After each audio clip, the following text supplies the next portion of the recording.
First, on affordability, since we were talking about the economy at the beginning, if the economy is as strong as the president has said it is, then why is he telling parents 2 weeks before Christmas that they should only buy 2 or 3 dolls for their children?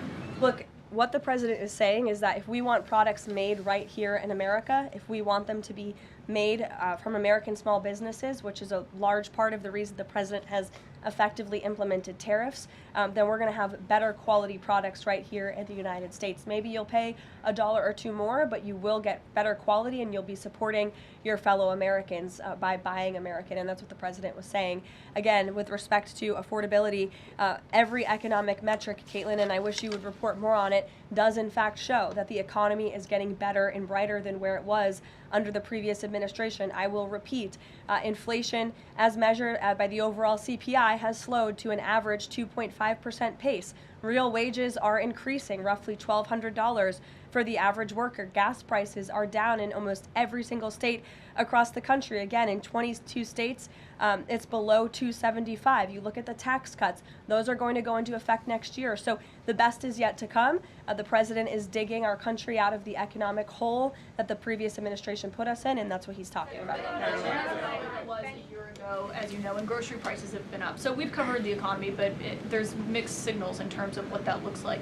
But on inflation is down from where it was. As measured by the overall CPI, it has slowed to an average 2.5% pace. This is down from what the president inherited. The president inherited 2.9% in January. Today it's at about 2.5%. So we're trending in the right direction with more to come. And I would remind you, when President Trump left office in his first term, inflation was 1.7%. And the previous administration jacked it up to a record high 9%. So again, in 10 months, the president has clawed us out of this hole. He's kept it low at 2.5%, and we believe that number is going to continue to decline, especially as energy and oil prices continue to decline as well.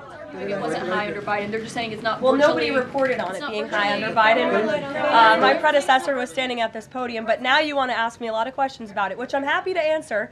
But I will just add, there's a lot more scrutiny on this issue from this press corps than there was. Well, and the previous administration said that too. My predecessor stood up at this podium and she said inflation doesn't exist. She said the border was secure, and people like you just took her at her word, and those were two utter lies. Everything I'm telling you is the truth, backed by real factual data, and you just don't want to report on it because you want to push untrue narratives about the president. Go ahead. I'm not going to take your follow-up. Go ahead.